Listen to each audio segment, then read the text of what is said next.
ભાગવતના એક એક અક્ષર ભગવદ રૂપ છે, બ્રહ્મ રૂપ છે. તમારા ચિત્તમાં એ અસર કરે. હરિ ચિત્તમ સમાશ્રયેત.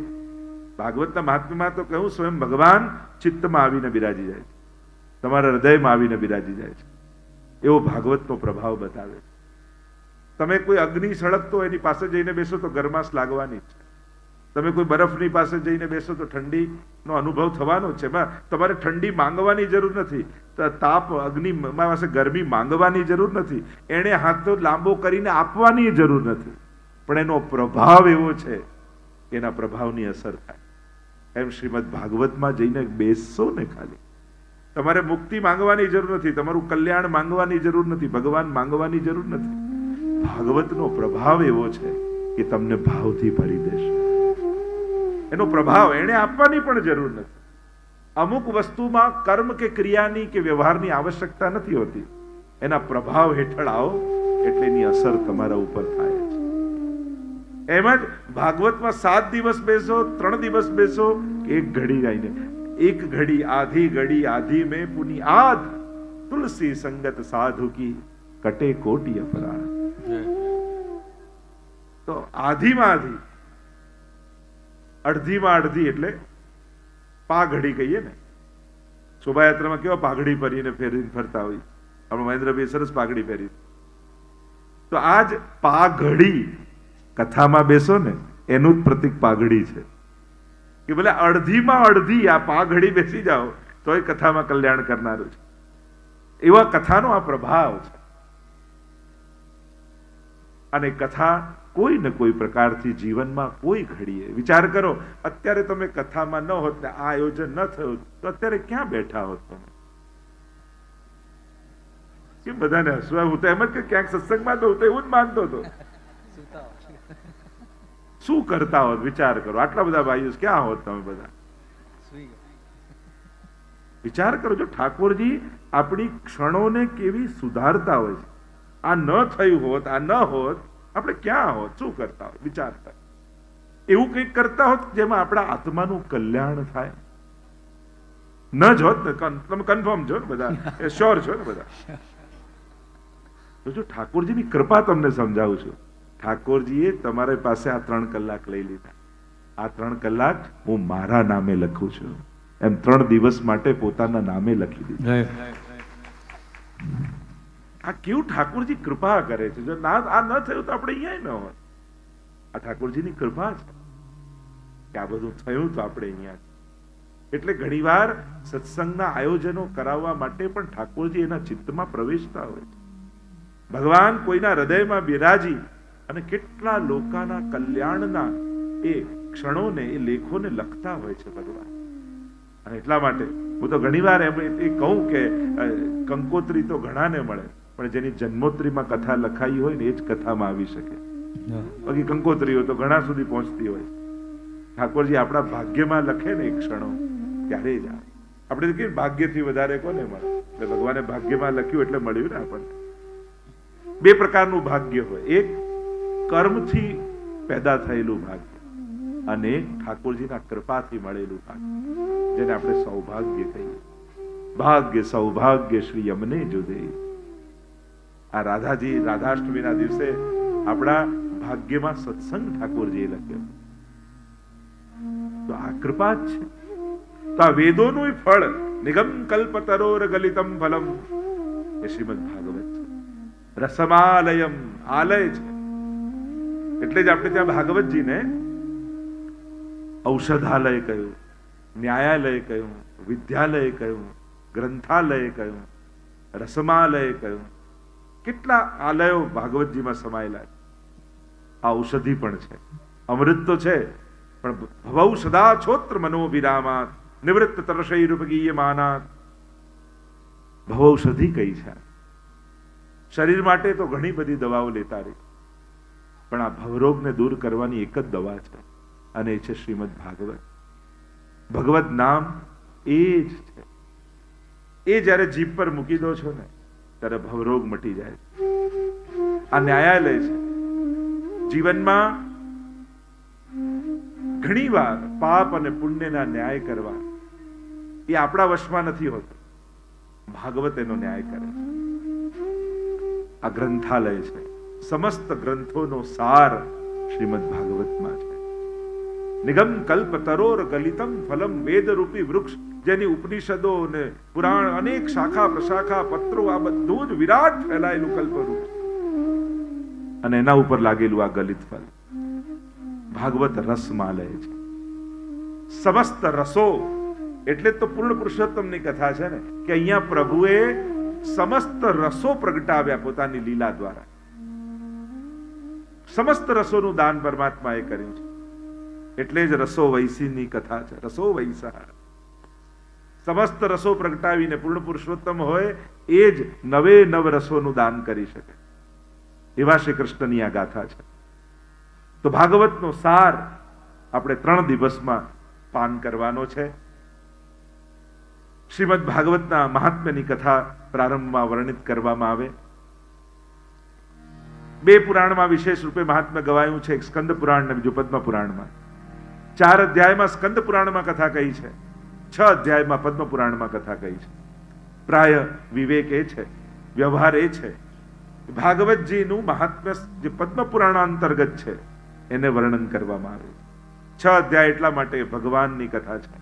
ઐશ્વર્ય, વીર્ય, યશસ્વી, જ્ઞાન અને વૈરાગ્ય, આ 6 ભગ જેની અંદર હોય એને જ ભગવાન કહેવાય. અને આ ભગવાનની કથા છે એટલે 6 અધ્યાયમાં મહાત્મ્ય કહેવામાં આવ્યું. મહાત્મ્યનું વર્ણન કરતા, કારણ કે મહાત્મ્ય એટલા માટે આવશ્યક છે કે આ કોણ છે, આ તત્વ શું છે, જ્યાં સુધી એને જાણશો નહીં ત્યાં સુધી એના માટે અહોભાવ મનમાં નહીં આવે. અને જેના માટે અહોભાવ નથી આવતો એની બહુ સાંભળતાય નથી તમે, એને બહુ જોતાય તમે નથી. જેના માટે મહત્વ હોય મન એમાં જ હોય, અને મન ન હોય જેમાં મહાત્મ્ય ન હોય, જેનું મહત્વ ન હોય ત્યાં મને નથી હોતું. ઘણી વાર લોકો કહે અમારું ઠાકોરજીમાં મન નથી. એનો અર્થ શું થાય? તમારા માટે ભગવાનનું સંસાર કરતા વધારે મહત્વ નથી. મહત્વ હોત તો મન એમાં હોત. તમને કોઈ બહુ મોંઘો હીરો ખિસ્સામાં મૂકી દે અને કોઈ લગ્નની પાર્ટીમાં તમે હો, રિસેપ્શનમાં ગયા હો અને કહેજો કે 1 કરોડનો હીરો છે, સાચવજે ને પછી લઈ જઈશ. પછી તમારું મન પાર્ટીમાં રહે. વાત કરતા કરતા વચ્ચે ખિસ્સામાં હાથ નાખીને ચેક કર્યા કરો, છે કે નહીં, છે કે નહીં, છે કે નહીં, છે કે નહીં. મહાપ્રભુજી કહે બસ આવું જ કરવાનું છે. તમને અનમોલ રત્ન હું ઠાકોરજી રૂપે ઘરે પધરાવી દઉં છું.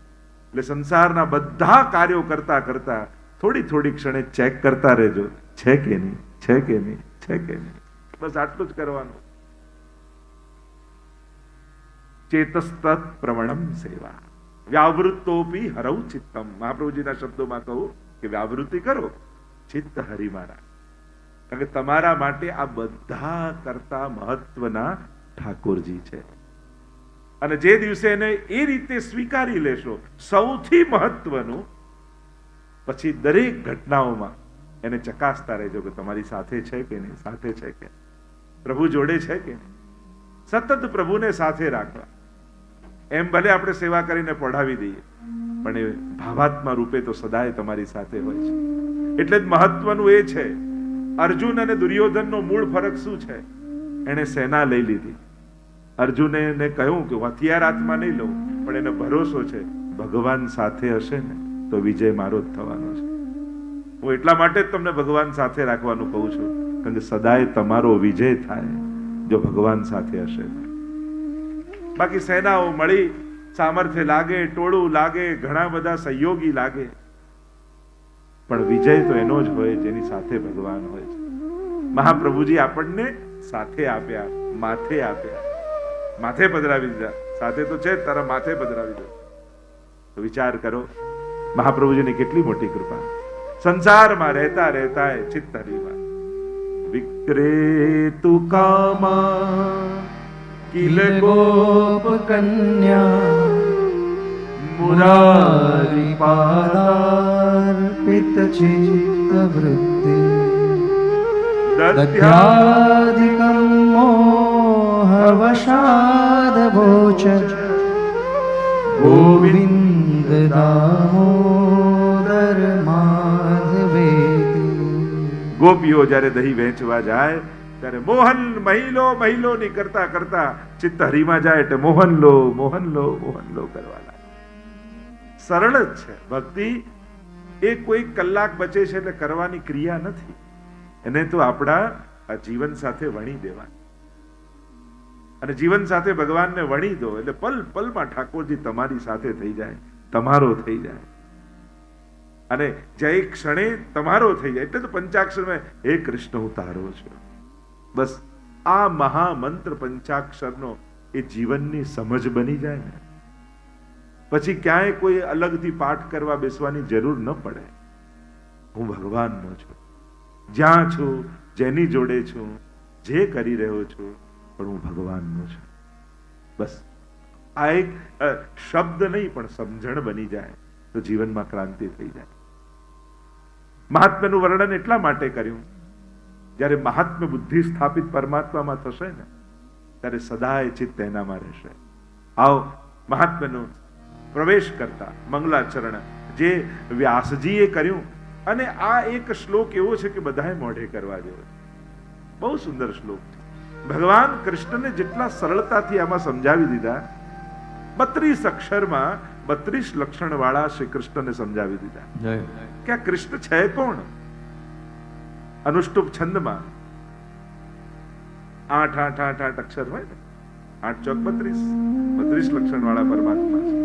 અને વંદન કરતા મંગલાચરણ કરતા વ્યાસજી બોલ્યા સચ્ચિદાનંદ રૂપાય વિશ્વોત્પત્યાદિ હેતવે તાપત્રય વિનાશાય શ્રી કૃષ્ણાય વયમ.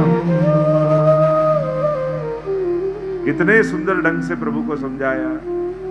श्री कृष्णाय वयम नमः. उस भगवान को वंदन करते हैं, उनकी स्तुति करते हैं. कौन श्री कृष्ण? सच्चिदानंद रूपाय, जो सच्चिदानंद रूप है. सत चित और आनंद रूप प्रभुना स्वरूप सामर्थ्य ने स्वभाव ત્રણેયને સમજાવી. આકૃતિ પ્રકૃતિ અને કૃતિ ત્રણેયને સમજાવી ત્રણ રીતે. કેવા છે પરમાત્મા? કોણ છે પરમાત્મા? સતરૂપ છે, ચિદરૂપ છે અને આનંદ રૂપ છે, જે સર્વત્ર વ્યાપેલા છે. સર્વત્ર જેની સત્તા છે એ જેનો સત તત્વ છે. જે ચૈતન્ય રૂપે છે, જે જ્ઞાન રૂપે છે એ જેનું ચિત્ત તત્વ છે. અને જે સર્વમાં આનંદ રૂપે વ્યાપેલો છે એ જ એનું આનંદ તત્વ છે. સુખ રૂપે નથી, આનંદ રૂપે છે. કારણ કે સુખ એ ક્યાંક ને ક્યાંક દુઃખનું જ સુંદર રૂપ છે. દુઃખ જ્યારે સારા કપડા પહેરીને આવે ત્યારે એને આપણે સુખ કહેતા હોઈએ. કારણ કે એક સુખની સાથે કેટલા દુઃખો આવે. એક ગાડી આવી તેમ આ ભટકાઈ ના જાય, કોઈ આમાં લીટો ના કરી જાય, આમાં સાચવવાને સર્વિસ કરાવવાની, આને સાચવીને રાખવું, આ કઈ કોઈ ચોરી ન જાય, કેટલા ભય લઈને એક સુખ આવતું હોય. એટલે એક સુખની સાથે કેટલા દુઃખો પણ ભેગા આવતા હોય. ચહેરો સુખનો હોય છે પણ કતાર પાછળ તો દુઃખોની જ હોય છે. પણ આનંદ એવું તત્વ છે જે મૂળ પરમાત્માનું સ્વરૂપ છે, જેને પામ્યા પછી ગુમાવાનો ભય નથી, જે કેટલા સમય સુધી રહેશે ને બીક નથી, જે શાશ્વત છે, જે અવિકૃત છે, જે અખંડ છે, એ જ આનંદ તત્વ છે. એ જ કૃષ્ણ છે. કૃષ્ણને આનંદ રૂપ જ કહ્યા. કૃષ્ણને પામ્યા એટલે આનંદને પામ્યા. તમે જ્યારે કોઈ ઉત્સવમાં આનંદ પામીને જાઓ છો, જ્યારે તમે કથામાં આનંદ પામીને જાઓ છો, એટલે કે તમે કૃષ્ણ પામીને જઈ રહ્યા છો. એને કૃષ્ણ રૂપ, કૃષ્ણનું જ બીજું નામ આનંદ છે, કૃષ્ણનું જ બીજું નામ રસ છે, કૃષ્ણનું જ બીજું નામ પ્રેમ છે. એવો આનંદ જેમાં કોઈ વિકાર ન હોય એ જ કૃષ્ણ છે. એવો પ્રેમ જેમાં કોઈ વિકાર ન હોય અને પ્રેમનું સુપ્રીમ પ્યોરિફાઈડ થયેલું સુંદર સ્વરૂપ એ જ કૃષ્ણ છે. કૃષ્ણ તત્વને જ્યારે તમે સમજો છો ત્યારે શાસ્ત્રોમાં અનેક નામોથી એને ઓળખાયો છે. એ આનંદ રૂપ છે. લઈને મળે સુખ, આપીને મળે આનંદ છે. દેહના અનુભવથી જે થાય સુખ અને આત્માના અનુભવથી થાય જે આનંદ છે અમુક જીવનમાં મળેલા આનંદો આપણને લાગે આ દેહ સંબંધી નથી, આત્મા સંબંધી છે. કથામાં બેઠા બેઠા આપણે કાંઈ ન કરતા હોઈએ, સાંભળતા સાંભળતા પણ એ આનંદરૂપ પરમાત્મા કેવો આપણા હૃદયમાં પ્રવેશ કરી જાય.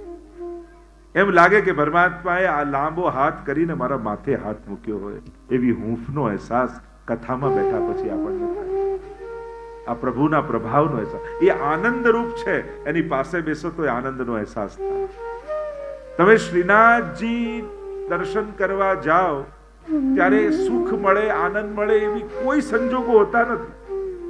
ગરમી હોય, ધક્કા હોય, લાઈનો હોય, આટલા દૂરથી ગયા હોય, લોકો રાતના નીકળ્યા હોય, સવારે મંગળાના દર્શનમાં પહોંચ્યા હોય, એટલી ભીડ હોય, કોઈ સુખ મળે એવો કોઈ સંજોગો હોય? આપણી સુખની વ્યાખ્યા છે એમાંનું એકે સંજોગ છે. છતાંય એક સેકન્ડ માટે શ્રીનાથજીથી આંખ મળે ત્યારે કેવો આનંદ થાય. એ કયો આનંદ છે? શરીરને સુખની જે વ્યાખ્યા છે એમાંની કોઈ સુવિધા છે? એ આનંદ આત્માનો આનંદ હોય છે. જેનો અંશ છે એ અંશીના દર્શન કરીને આત્મા કેવો રાજી થાય છે. અને પાછા નક્કી કરે શ્રીનાથજી બાબા જલ્દી બોલાવજો પાછા. ત્યારે કોઈ શરત રાખે હું આવું ત્યારે કોઈ ના હોય, હું ના આવું ત્યારે બધું અનુકૂળ હોય, ત્યારે ભીડ ના હોય, ત્યારે કોઈ આવી વિનંતી નથી કરતા. ગમે તેટલા ધક્કા શ્રીજીના દર્શન મળ્યા ને એનાથી મોટું બીજું શું હોય? આ જ છે સંકટની વચ્ચે પણ આનંદનો અહેસાસ. જ્યારે પરમાત્માને જોવાની, એને સાંભળવાની, એને પામવાની ઈચ્છા હોય છે ત્યારે સંસારમાં ગમે તેટલા વિપત્તિના સંજોગો હોય ત્યારે નાથદ્વારાને યાદ કરવા, તોય શ્રીનાથજીની ઝાંકી કરીને કેવો આનંદ આવે. એમ ભલે કે ગમે તેટલા સંકટ હોય પણ સવારે સેવામાં જઈએ ત્યારે એવો જ આનંદનો અહેસાસ થાય. કથામાં બેસીએ ત્યારે એવો જ આનંદનો અહેસાસ થાય. એનું સ્મરણ કરી લઈએ. જો આનંદની વિશેષતા એ જ છે. સુખ છે ને એકવાર ભોગ્યું પછી જ્યારે જ્યારે યાદ કરો ત્યારે એની માત્રા ઘટતી લાગે. લોકો ને કોઈ જોક્સ તમે પહેલી વાર સાંભળ્યા તો જોરથી હસવું આવે, બીજી વાર સાંભળો થોડું ઓછું હસવું આવે, ત્રીજી વાર સાંભળો તો એનાથી, પાંચમી વાર સાંભળો તો કે હવે આ મારી આગળ ના કહેતો, કંટાળી ગયો છું, પછી હસવું આવે છે. આ સુખનું, જે સુખને તમે સ્મરણ કરતા જાઓ એનો આનંદ ઘટતો જાય. પણ આનંદ 5 વર્ષ પહેલા શ્રીનાથજીના દર્શન થયા ને જે આનંદ થયો આજે ને યાદ કરો ને તો એવો જ આનંદ પાછો થાય. કેવો આનંદ આવ્યો. ગઈ વખતે કથા કરી એને યાદ કર્યો તરુણભાઈ ને, ગઈ વખતે આપણે અહીંયા બધા ભેગા થયા હતા અને આનંદ એને વાગોળ્યો, પાછો આપણને થાય કે એવો જ આનંદ આપણને પાછો. તો એ આનંદ શાશ્વત રહે છે. અને ઉલટાનું હોય એના કરતા પણ જયારે યાદ કરો ત્યારે વધારે આનંદ આવે. બોલો, વ્રજયાત્રામાં તમે ગયા હો અને ચારે બાજુ બધું વિપરીત હોય, ટાઈમસર જમવાનું ન મળે, બધી વ્યવસ્થા ન હોય, પાલમાં બધું ઠીક ના હોય, એમ થાય કે ચલો યાત્રા થઈ ગઈ, ઠાકોરજીની કૃપા, હવે બીજી વાર તો થાય ના થાય, હવે પાછા તો અવાશે નહીં, આવું બીજી વાર તો નહીં થાય. તો પાછા ગામમાં આવો અને લોકો મળવા આવે, વ્રજયાત્રા કરી આવે, હા કરી આવે. શું કરતા ત્યાં થોડી વાત કરો. અરે સવારે ઉઠીને ચાલતા અને આમ જતા અને સ્નાન કરતા, બેઠકજીમાં જારી ભરતા, ના ઠાકોરજી કૃપા કરે ને તો ફરી એકવાર જવું છે. પાછા બોલતા બોલતા આવું કે અરે એટલો આનંદ આવ્યો, એટલો આનંદ આવ્યો. એ ટાઈમે ભલે શ્રમ પડતો હતો, એ ટાઈમે ભલે તમને એટલો આનંદ નતો આવતો, પણ જયારે એને વાગોળો છો ત્યારે ભોગવ્યો હોય એના કરતા વધારે આનંદનો અહેસાસ થાય. આ જ આનંદનું સ્વરૂપ. અને એવા આનંદને પામવા માટે તમે આજે અહીંયા બેઠા છો, જેને આપણે કૃષ્ણ નામથી ઓળખીએ છીએ, કે જે એકવાર જીવનમાં મળી જાય છે ને પછી એક ક્ષણ માટે મળવાનો પણ અહેસાસ આખા જીવનને આનંદિત કરી દે છે. એક વાર થયેલી એની સાક્ષાત ઝાંકી પણ આપણા આખા જીવનને સુગંધિત કરી દે. એવા કૃષ્ણની ગાથા અને કથા કરવા આપણે ભેગા થયા છે. એ જ્યારે સ્પર્શી જશે ને તમને કથા અને શબ્દોના માધ્યમ, કારણ કે આ વાંગમય રૂપ છે ને, વાણીમય તમને સ્પર્શ કરશે. આનો અહેસાસ વાણીમય કર્ણ દ્વારા તમારે કરવાનો છે. આ વાંગમય એટલે કે જેવા જેવા અસુર થયા એવા એવા ભગવાને અવતાર લીધા. હિરણ્યકશિપુને મારવો છે તો ભગવાન નરસિંહ બનીને આવી ગયા. હિરણ્યાક્ષને મારવો છે તો ભગવાન વરાહ બનીને આવી ગયા. તો થયું કે આ વાંગમય રૂપ કેમ લીધું? તો કે પરીક્ષિતને શ્રાપ લાગ્યો છે, 7મા દિવસે મૃત્યુ તક્ષકનો દંશ દેશે. તો શ્રાપ એ અસુર છે, અહીંયા શબ્દમય છે. એટલે શબ્દમય અસુર છે તો ભગવાનનો અવતાર પણ શબ્દમય થયો. વાંગમય રૂપ ભગવાને લીધો. કારણ કે વાણી દ્વારા શ્રાપ નીકળ્યો છે, એટલે વાણી રૂપે ભગવાન પ્રગટ થઈને એમાંથી ઉગારશે. જેવા સંકટમાં હશો શ્રીજી એવું જ રૂપ ધારણ. અને ઠાકોરજી તો સામેથી જ આવતા હોય. તમે બધી કથા સાંભળો, પ્રભુ સામેથી ગયા, સામેથી ગયા, સામેથી ગયા. જ્યાં જ્યાં જ્યાં જ્યાં કથામાં, ખાલી એક કથા ભાગવતમાં એવી છે સુદામાની, કે જ્યાં સુદામા સામેથી આવે. બાકી તમે ભાગવતની દરેક કથા, એ વિદુરજીની કથા હોય કે શબરીની કથા હોય કે જ્યાં જ્યાં તમે કથા સાંભળો તો ભગવાન સામેથી જાય છે. અહીંયા કદાચ મને તો ઘણી વાર એ વિચાર આવે કે સુદામાએ મનોમન એવી વિનંતી કરી હોત કે દ્વારકાધીશ એકવાર મારા મહેમાન થાવ, મારા મિત્ર છો તો કથા કેવી હોત. પણ કદાચ સુદામાને ક્ષોભ થાત કે મારી કુટિયામાં શ્રીજીને કેમ, દ્વારકાધીશને કેમ રાખવું. એટલે ભગવાન ગયા નહીં, એને બોલાય, તું આવ, તને રાજાની જેમ રાખું. બધી જગ્યાએ હું જઈને જમી આવું છું, ક્યાંક બોર જમી આવું ને ક્યાંક ભાજી જમી આવું. એ તો બધું બરાબર છે કે ભક્તોના મહાત્માને વધારું છું. લાવ, આ તો મારો અતિશય વાલો ભક્ત છે ને, આની કુટિયામાં જઈને આના જેવું ખાવું એના કરતા મારા મહેલમાં બોલાવીને આને રાજાની જેમ રાખવું. એટલે સુદામાને ભગવાનને બોલાવે. અને કનેક ગાથાઓને, એ જ કથાઓને આપણે કોઈ જુદી રીતે વિચાર કરીએ તો એની પ્રસંગો કેવા થઈ જાય. સચ્ચિદાનંદ રૂપાય, આ જ આનંદ રૂપ પરમાત્મા છે. અરે મને વિચાર, આ બધું ભગવાને આ બધું ન કર્યું હોત, આ બધી લીલાઓ ન કરી હોત તો આજે આપણે બધા ભેગા મળીને સત્સંગમાં વાતો શું કરત. પ્રભુ લીલા કેમ પ્રગટાવ્યા, ભગવાને આ બધી લીલાઓ કેમ કરી. કારણ કે જ્યારે ભગવાન પ્રગટ રૂપે ભૂતલ પર ન હોય ને ત્યારે આપણે આ બધું ગાઈ અને ભગવાનની કૃપાનો અહેસાસ કરી શકીએ. એટલે ભગવાને આ બધી લીલાઓ કરી. કારણ કે જ્યારે પ્રભુ હતા ત્યારે તો પોતે કૃપા કરે, પણ જ્યારે હું પ્રગટ રૂપે નહીં હોઉં ત્યારે મારા ભક્તો મારી કૃપાનો અહેસાસ કઈ રીતે કરશે. એટલા માટે ભગવાન આ બધી લીલાઓ કરી આપણા જેવા ભક્તોને પ્રભુની કૃપાનો અહેસાસ થાય છે.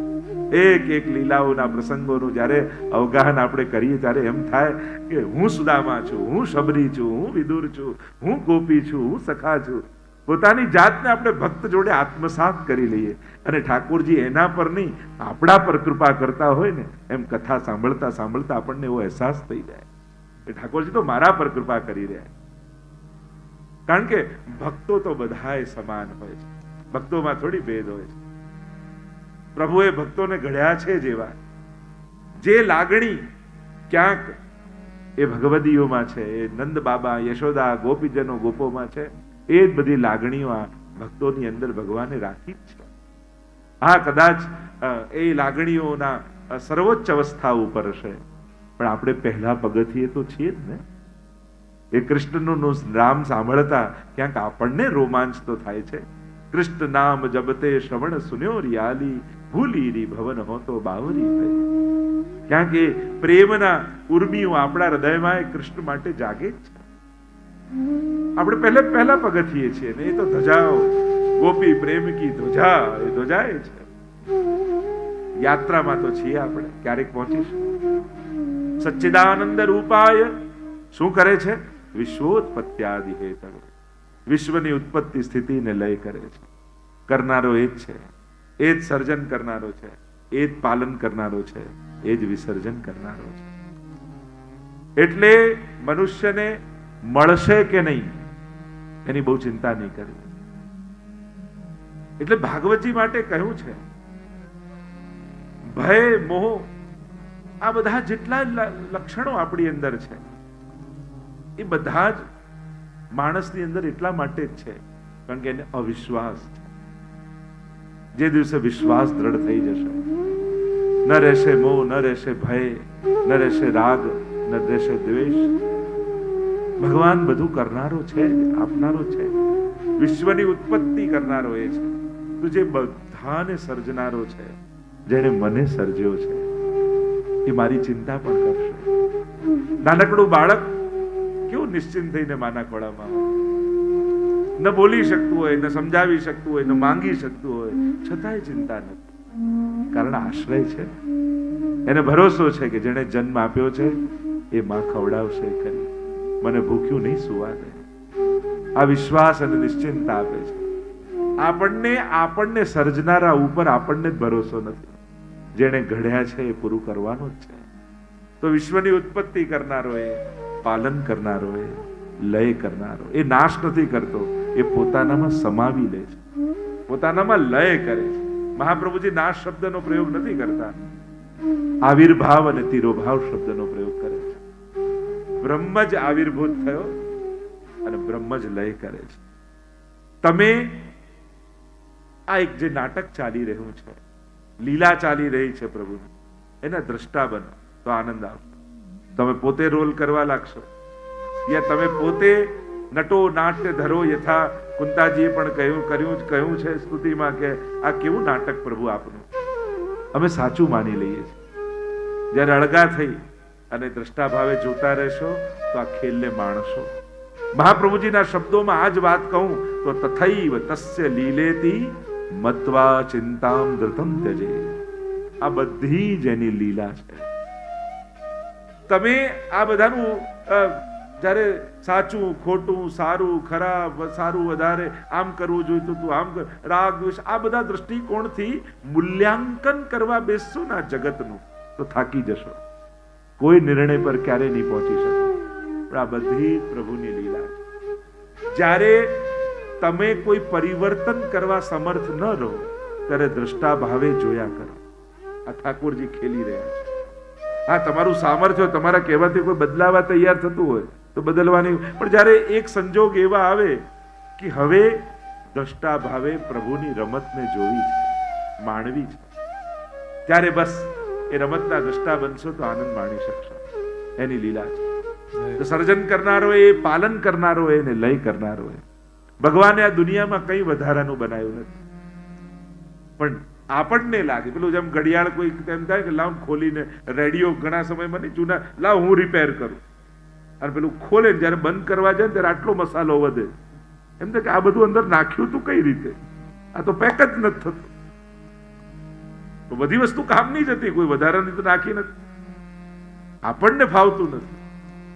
આપણને ન સમજાય વસ્તુ ખોટી બની જાય યા ખોટી કહેવાય એ યોગ્ય નથી.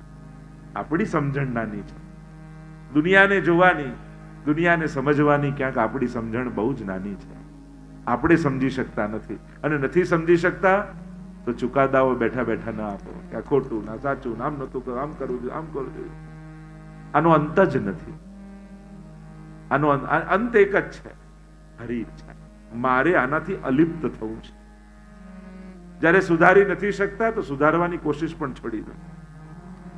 પોતાનું કોઈ યુવાનને સુધારવામાં પોતાનું ઘડપણ નહીં બગાડો, કારણ કે એની 1 મિનિટ કરતા તમારી 1 મિનિટ વધારે કિંમતી છે. કારણ કે એટલી ઓછી છે ને પેલા કરતા. એનું તો જીવન હજી ઘણું લાંબુ છે. જો તમારું આયુષ્ય વધી ગયું હોય તો પેલા કરતા તમારો 1 કલાક વધારે મોંઘો છે. આવો ખોટનો ધંધો નહીં કરો. કોઈ તમે એમ કહો કે આ ઓછી કિંમતની વસ્તુ વધારે રૂપિયા આપી લો, એમ અમુક સમય થાય ત્યારે દ્રષ્ટા ભાવે રહેવાનો પ્રયાસ કરો. હું આનાથી બધાથી અલિપ્ત છું, મારે ભગવાનના થવું છે. સંસારનો થઈને ઘણું જીવ્યો, હવે ભગવાનના થઈને રહેવું છે. પ્રભુને એમ થાય કે આ જીવ મારો થઈ ગયો. અને જે દિવસે પ્રભુને આવો અહેસાસ કરાવો છો ને તો ભગવાન તમારી ક્યારેય અન્યથા ગતિ થવા દેતા નથી. એ એમનો પોતાનો બનાવીને સ્વીકારે છે. જો જન્મ લઈએ છીએ ત્યારે સંસારના થઈને જન્મીએ છીએ, જઈએ છીએ ત્યારે ભગવાનના થઈને જજો. બસ આ જ છે. માણસ થઈને જન્મ્યા અને વૈષ્ણવ થઈને જઈશું. આ જ જીવનની સાર્થકતા અને સફળતા. સંસારના થઈને જન્મ્યા અને ભગવાનના થઈને જવું છે. આ જ જીવનની પરમ સફળતા છે. અને આના માટે અનાસક્ત બનવું નિતાંત આવશ્યક. સર્જનારો, પાલનારો, લય કરનારો પરમાત્મા છે. દ્રષ્ટા ભાવે જોતા શીખો. તો કહ્યું આટલું મોટું કાર્ય કરનારો પરમાત્મા, એનો સ્વભાવ કેવો છે? તો કે તાપત્રય વિનાશાય, ત્રિવિધ તાપોને હરનારો છે. ભૌતિક, આધ્યાત્મિક અને આધિદૈવિક 3 પ્રકારના શાસ્ત્રોએ દુઃખ કયા. દુઃખની ચર્ચા આપણે ત્યાં બહુ જ છે, કારણ કે જીવનમાં કોઈ ને કોઈ પ્રકારથી આપણે દુઃખોને જ અનુભવ કર્યા. ભૌતિક દુઃખ જે આપણે બધા જાણીએ છીએ, આધ્યાત્મિક દુઃખ, ઇન્દ્રિયાદિનું દુઃખ, અને આથી દૈવિક દુઃખ તો ભાગ્યશાળીને થાય, ભગવાન મેળવવાનું દુઃખ. ત્રણેયને હરનારો પરમાત્મા છે.